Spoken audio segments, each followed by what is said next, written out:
There we go. Laura Cole, come on. Bring it up to the front. Very seamless there, wasn't it? Seamless introduction. Always is.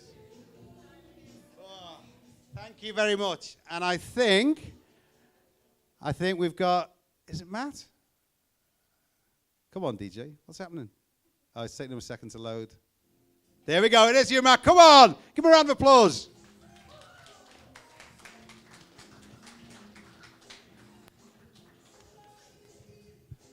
Seamless. Just absolutely seamless this has been today. What a production I've put on. Last but not least, the man who was a bit nervous when I said, what's your song of choice? Please put your hands together for Dan the Man from JobAdder. Come on, Dan. Come on down, sir. That's not a bad tune, actually. I'll give you that. Well done. I was only nervous because there were so many K-pop Demon Hunter songs to choose from. K-pop. Jesus. All right, just check that one. There we go. I think it's past that over there. So, Dan. All right, DJ, let's go. All right, we're going to kick things off. So we've got Dan Hill, Senior Director Global Sales at JobAdder, 15 years across SaaS and talent tech.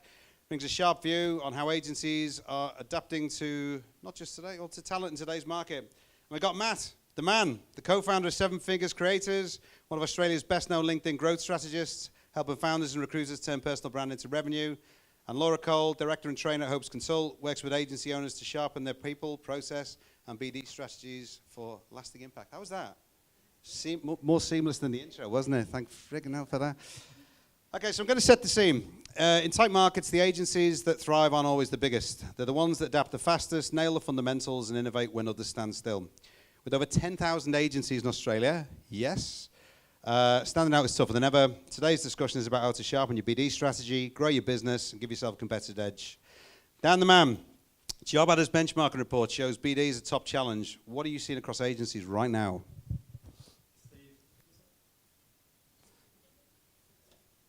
Just hang on 1 second, I'm getting a call. It's not working?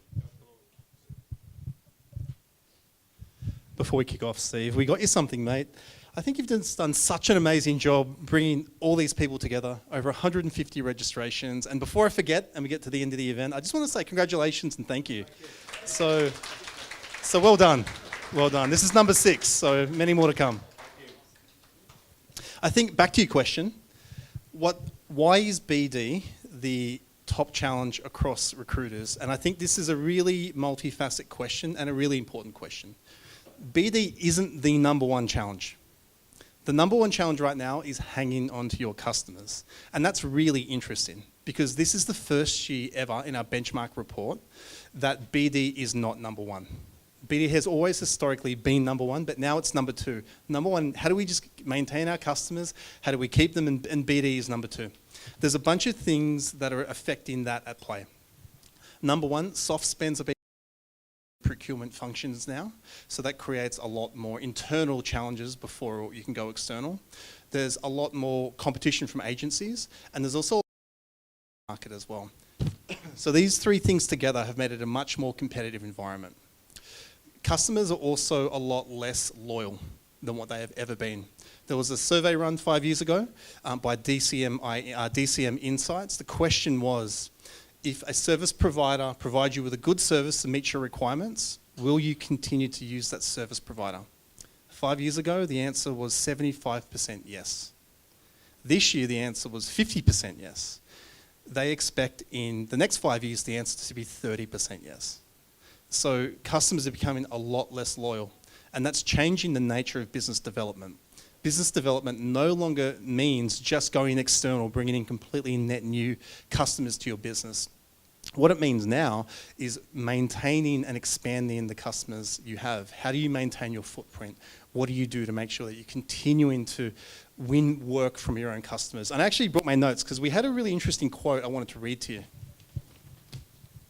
So this was a quote from someone who lost one of their customers, and this is how it went. We've been the go-to provider for years because of the strength of our relationship. We've never really had to sell to them before. They would automatically reach out when they need help. I was in shock when I heard through the grapevine that they had gone with another provider for work that we are well equipped to do. I called them and asked if we had done something wrong. They seemed surprised and said, no, you guys are great. Suffice to say, it was deeply troubling to know we did everything right and we still lost. That's the competitive landscape today. we see business development in 3 categories, 3 really important buckets. Commit, connect, create. The first one is really just about committing to the motion. And this is a lot harder than what it sounds like.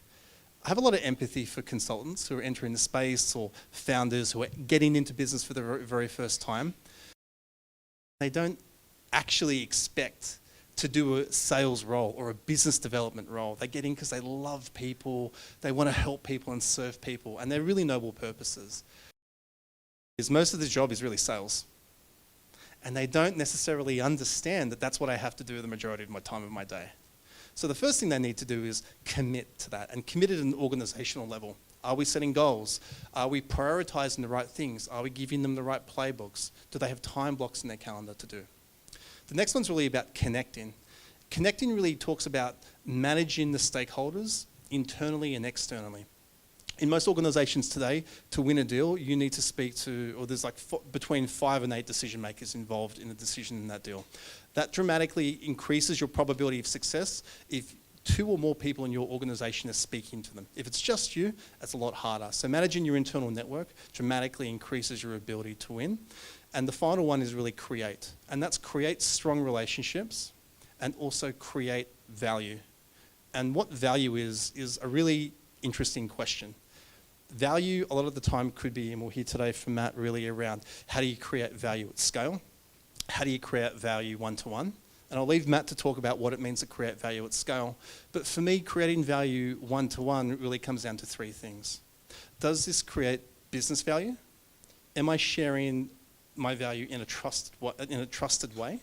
And does it align with what their business objectives are? So if you think about that, commit, connect, create, that's really how I'd think about BD. Laura, two prong, 80% contingent and 96% say BD is a nightmare. Is that true? Yeah, I think a lot of people feel lost with the process. And I still see now, and to give you guys some context, over the last 18 months, really all I've been asked to train consultants on is business development and account management, right? It's been the focus for the whole market. It's been a really testing time. And I think, you know, for a lot of consultants, even experienced consultants that I work with, they've got the skills for the phone call. They know what to say. They know how to open a call. They know how to handle objections. Like, those things can be sharpened up, but what they're actually lacking is a systemized process of, like, what do I do from the first moment that I connect with someone to actually turning them into a customer? And at that point, when they're a customer, well, how do I deepen that relationship to actually become a partnership? And, you know, I work with consultants and agency owners who have 10, 15, 20 years experience, and they're still scratching their heads as to how to not take the personality out of it, but systemize it in a way that means it's a process that people can manage effectively. And so I think that, for most people, is the biggest challenge. Okay, cool. Thank you very much. Matt, how are you? Amazing. How are you? Room recruiters, I'm so sorry. That's all right. Okay. I'm joking, people. Don't calm down. So Matt, you've trained over 1,500 professionals to make it rain on LinkedIn. Do you need to throw money at ads and sit for hours a day commenting to get results? Cool. I forgot about this question. Not really. I think if we're talking specifically LinkedIn and like demand generation and lead generation, I think the fundamental issue happening now for whether you're a recruiter or a consultant, it doesn't actually even matter. It's kind of turned into a demand generation game. And so everyone here knows what a personal brand is, but they kind of don't know how to kind of explain it. Like, the way I like to think about it is we've all got 16 hours a day that we can think about things. And within those 16 hours, that's our attention span that we have. And right now, who's winning on social media, and LinkedIn in particular, is if you can fill 15 minutes of that person's brain space consistently over time. Because the way you build brand itself is a reaffirmation over and over and over. It's why we see like Coca-Cola just like constantly in people's faces, because they're spending so much money on ads. And so when it comes to like LinkedIn, and I think the biggest opportunity right now for anyone out there is like leveraging content and not using AI to write it to build a brand that's unique to yourself. But you want to think about LinkedIn as it is just an extension of you online. But the best part about it is you can just initiate 50 conversations immediately. But not only that, you can also attract people to you through your personality. And I think to personally, like right now, like clients that I work with, it's actually one of the easiest times to actually get clients to you because there's such little competition on the actual platform as well. Like, can I just ask, like, who here who has read a copywriting book, understood hooks, and spent 50 hours writing content? Has anyone here done it? Yeah, so I'd be like, if you just did that, you can generate a shit ton of leads for your business, like just by doing that. So I think there's a lot of things around the sales process, and I used to be a salesperson at Zoom and I worked at Clary before that. All I knew was like outreach, BD, cold calling. But what's happening right now is like there's such little competition of people actually putting in the time and effort to learn the content game and the marketing game. But I think whenever I've worked with recruiters or salespeople, once they understand marketing, they are the fucking best. Like, because you can actually generate your own demand and you don't have to go out for it, and it works in sync with each other. Because if you cold call someone who's seen your content for 4 months, so easy to get a meeting with them. But if you go fresh cold call into someone you have no affiliation with, like, at all, it's really, really difficult. So I don't know if that answered the question, Mate, but I think I wanted to put that out. amazing. Everyone's on LinkedIn, recruiters, ads, we've got sales nav. Is that the problem? And I guess the second part of that is how do you cut through the noise? The problem, just genuinely, is that people don't actually take the time to learn what good content is and what it even looks like. Like, that's best piece of advice I ever got is like read a copywriting book, like a really old style one, maybe like the Boron Letters or something like that, and understand like what is a hook and what actually gathers attention online in the LinkedIn feed. Because once you understand that, most people, what they do is they just use AI to write. But like my business partner, Steve, he's a designer. I don't understand design, but I can look at something that's designed well and it can be like, that's a nice design, but I can't explain why. But with content, you want to get to the level where you can explain why, because then you can reverse engineer the process. And then once you have the ability, like, because I came from a sales mindset where I built a business cold calling, just making 2 hours of dials a day. But then if you can spend that same amount of time actually getting good at content, like now if I write a post, I will get 20 inbound leads in like 6 hours, just like every single time. And that's because I use the same amount of time, but sales is like leverage trust 1-to-1. Content is leverage trust 1-to-many. And so it's a combination of when you use both that actually really kills it. Thank you. Laura, how are you seeing agencies integrate social selling with traditional BD? Yeah, so mixed, I think. And again, it comes back to like knowing at what point to be using it. And Matt's point is, sorry, I'm sat there like a nodding dog, because I'm like, it's about creating that warmth and familiarity with your prospect audience so that you're not doing the phone calls and you're not doing the traditional outreach, but it's so different by the time you're doing it. So the agencies that I'm working with that are really, really nailing that are, again, they've built a process for, okay, what is our LinkedIn strategy? How are we engaging with people on LinkedIn, building that familiarity? How are we reaching out with something of value so that the phone calls become the follow-up to that and the chance to then open up conversation? And this is, and I know I have a training business, but I sell, to an audience.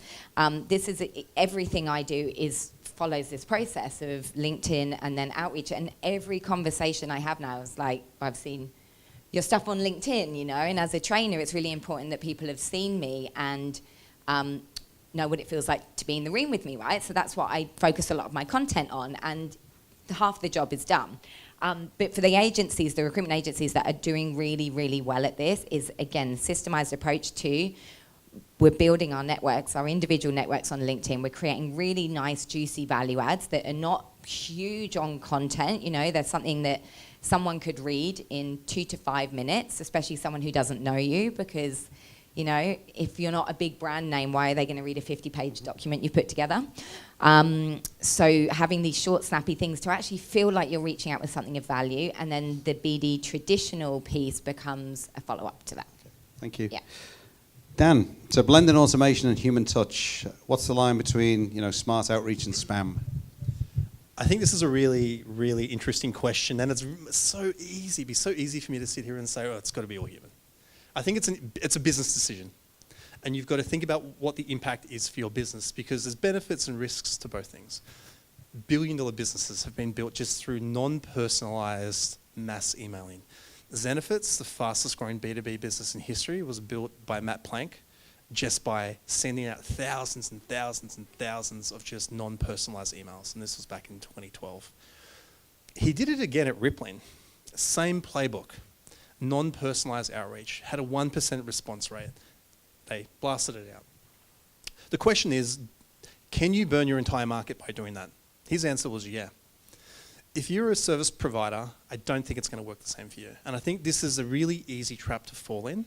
There's a lot of great advice out there that may not necessarily be relevant for service providers as well. If you're a product provider, if you're a SaaS organization, you're not the representation. The person sending the email isn't the person delivering the service. So it doesn't necessarily matter what you do. But if you're the person delivering the service, if you're in a 360 role, I think it's really important that you show up really well. So for what that means for us and what that means for many of our customers, where automation and AI and all these things sit is really below the line. If I need a reminder, if I need something drafted for me that I then format and correct, if I need something tagged and coded for me, if I need a guide to remind me to do things, that's really where the automation sits for us. So as the service provider, you can sit on top of that and you can really show up in the best way. In terms of numbers, what it means for most organizations, you usually get a 7x improvement in, if we're talking BD, response rates overall or outcomes, 7x if you do it rather than if you try to scale it out there. Both are fine. Both work, but there's a cost trade-off, there's a trust trade-off as well, and there's a credibility trade-off to whichever strategy you choose. Thank you. Matt, so in a world full of automation and AI, how do you actually build trust in the sales process? Cool. I agree with your points around automation and burning the market, definitely. I think the fundamental issue is that just people don't understand copywriting and persuasion. So like, you can actually send an automated outreach message. I've done it multiple times before, that is actually persuasive and feels personalized. So when LinkedIn, you can go find your best client, right? In LinkedIn, so I'll use a client I've got, his name's Sean. And if I can look in LinkedIn, who are his second degree connections? And I can be like, Sean's a financial planner, I've worked with him for 2 years, let me find the other financial planners in Sydney. Then he's connected to about 500 other financial planners. I literally message him and be like, hey, what's going on? I saw you know Sean McHugh, I was just on a Zoom call with him and he came to a workshop with us and we had some great beers, thought I'd reach out and say hi.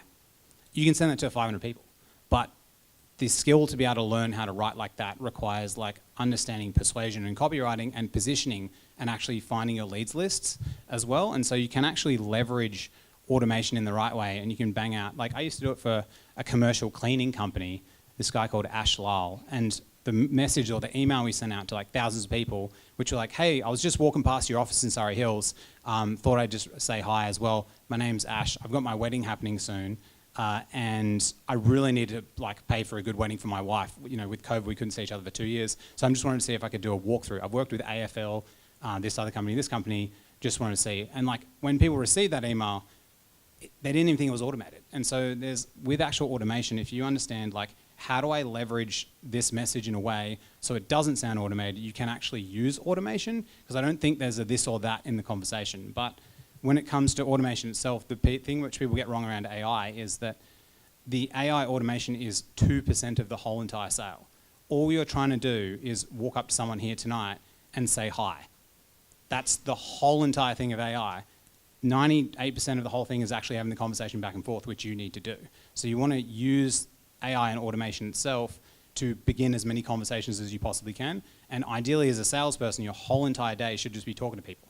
So if I've got a sales team here, if they're talking to people for 8 hours a day, that's a productive day. So you're only using that as a leverage point to actually talk to people. But it's not a this or that. It's just that people just send these shit-ass messages which they spent 2 minutes on ChatGPT to put together. And it's like, why would you do that? Why wouldn't you invest in time in actually testing and putting together a message that actually makes sense to someone and take like 5 minutes to send something instead of just using something that's like just blasting and spraying the whole entire market? No one's ever used ChatGPT, have they? So, okay, so just thanks for that. Matt, I'm going to stick with you. What's the worst piece of BD advice that you're hearing right now? To use automation when you don't have the skills to write a persuasive message. That's like, if you literally use automation, you can just trash your whole fucking box of business. Like, it literally can destroy it. And I've seen it happen to so many people before. They've signed up to a LinkedIn automation company or a cold email company. There's a 21-year-old that runs it, doesn't know fucking anything about business, and they're like, I'm just going to click this fucking button and send 10,000 emails to these people, and they just trash your whole patch. Like, it happened to me. There was a lady who was a lawyer, and she was growing her business, and she signed up to an automation agency, and they smashed out all these LinkedIn invites, and they sent like 20 messages to this same company, and she was getting calls and text messages from everyone being like, what the fuck are you messaging all these people for? So it's like, it's a massive problem because everyone thinks that's the answer, but it's not the answer. It's just a leverage point, but you have to get the initial message first. And so when I hear people who they're doing, I'm doing cold email automation and stuff, I'm like, you can mess your whole entire brand up. Like, that's because you're the person that's selling. You're not, like, I used to work at Zoom. I could send an email from Zoom and they wouldn't know who I am. They just think about Zoom. It doesn't matter. But when you have a small business, like, you have to make sure every message that comes from you is something that you would actually say. And if you wouldn't actually say it, like, you shouldn't actually send it to anyone. I think you were sitting on the fence there with some of your sentiments. I think we all completely agree. Please do. I think it's important to know that you can be shadow banned as an email account as well. Yeah, definitely. Yeah. So your open rates, how many times you get flagged as spam, can damage your own personal inbox or domain. So, I mean, do you want to, maybe you might know more about, So, like, the way that email works, right, is if you email people that didn't give you an opt-in to that email, you can actually get blacklisted. So I've worked with like so many small business owners that have a 5,000 person newsletter because they just added random people into it. Their actual email's been blacklisted for the past 3 years and no one's even received any of their emails, even their current clients, which is like a massive issue. So you can actually only send marketing emails to people that have opted in. If you want to actually cold email, you have to buy like 10 or 20 different domains that are totally different to your business. You have to warm them up with 2 weeks using a tool called Smart Lead, and then you have to send like alternate different emails. And so it's actually a process that you have to do. And if you send cold stuff from your own email, unless it's highly personalized and relevant, that's okay because the person will feel special when they receive it. But if you don't, like the amount of businesses I've gone into and I've just checked their email blacklist score and they're like, oh yeah, all your emails are going to spam. And it's like, oh fuck, like, yeah. Brilliant. Laura, I think you just killed the recruitment BD again there, Matt, but anyway, apologies to the automation providers who are in the room there. Laura, if you were running a boutique agency with limited resources, where would you kind of double down first? So I wrote a list because I didn't want to forget anything, and this was like the quick fire one, so I was like, I've got to get them out quick. Okay, so the first thing I would focus on is your existing client expansion, and are you maximizing the value of your existing client base? You should be mapping your existing clients quarterly, connecting with new people. You should always be asking for referrals. And I think what most people do, just to kind of digress slightly, but what I see people do with their existing clients is they mark them either as a prospect or existing client, right? And something I try and do with my clients is actually get them to start thinking about the depth of their existing client relationship. So someone starts as an existing client, but I call it an existing client C. How are you moving them through to B? Building more of an exclusive relationship, moving them through to A, working with more than one department, moving them through to trusted partner, which is essentially a brand ambassador and doing a lot of your brand building for you, right? So if I had limited resources, that would be the first place I would start absolutely maximizing who I'm already working with. What are the stats? It's something like 80% of your future revenue comes from 20% of your existing client base. So is it that way around? Yeah. So that's where I would start. And then some other quick fire things that I would do, specialize intensively, and to like Matt's point around, brand building and personalizing your reach out. If you are not a specialist in what you do, that becomes even harder to do. So I would absolutely be niching down and building your brand around that niche so that people know you for that specific thing. LinkedIn, absolutely, personal brand rather than company brand. It's where I get 100% of my business from. I would think about short, sharp value adds that you can create yourself as an agency with the data that you already have. You do not need fancy 50-page salary benchmarking reports to have something to offer to your clients, right? They're amazing. They're amazing tools, and they do a great job when you are engaged with someone. But for an initial reach out, being able to say to someone, hey, this takes 2 minutes to read and some really interesting insights, would you like a look? That can create a good connection, especially if you've got limited resources to create these bigger documents in the first place.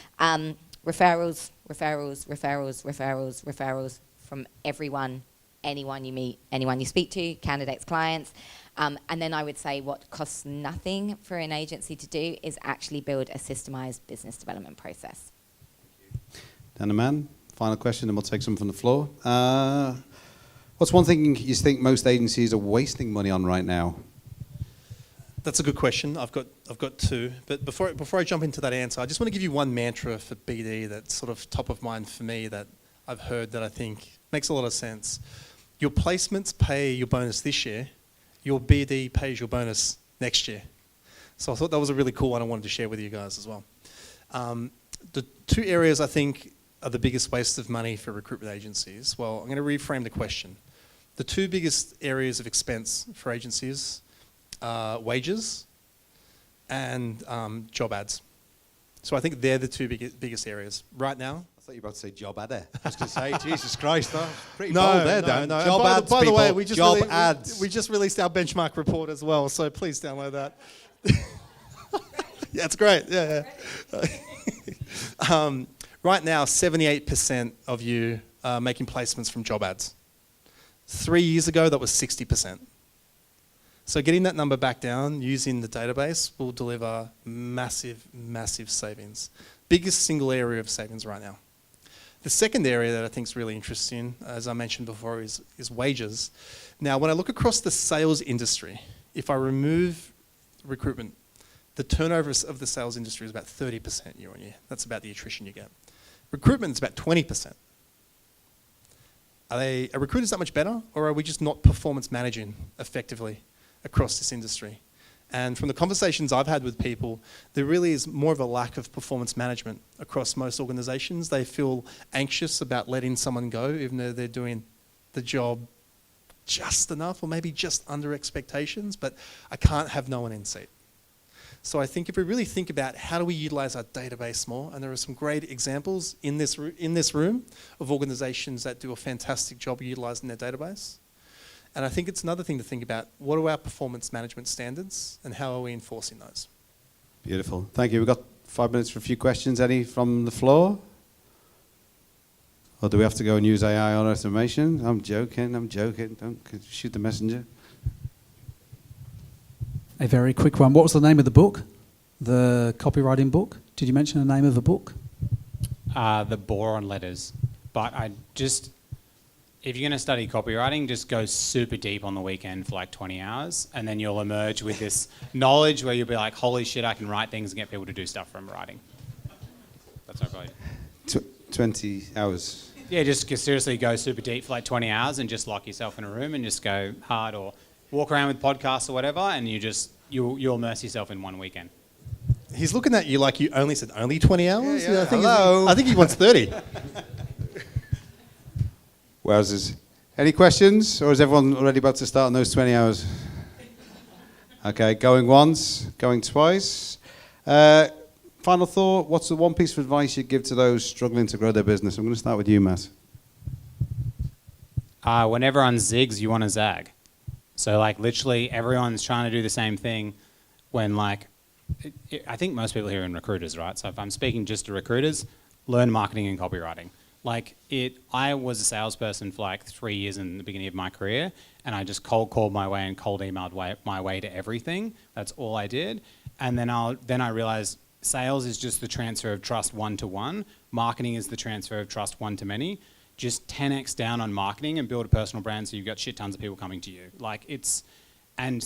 You actually have to go deep into it, and you can't just mess around for 30 minutes on GPT and do one post. You actually have to commit and be like, okay, I'm probably a 9 out of 10 on sales. I'm probably a fucking 0.5 out of 10 on marketing and copywriting.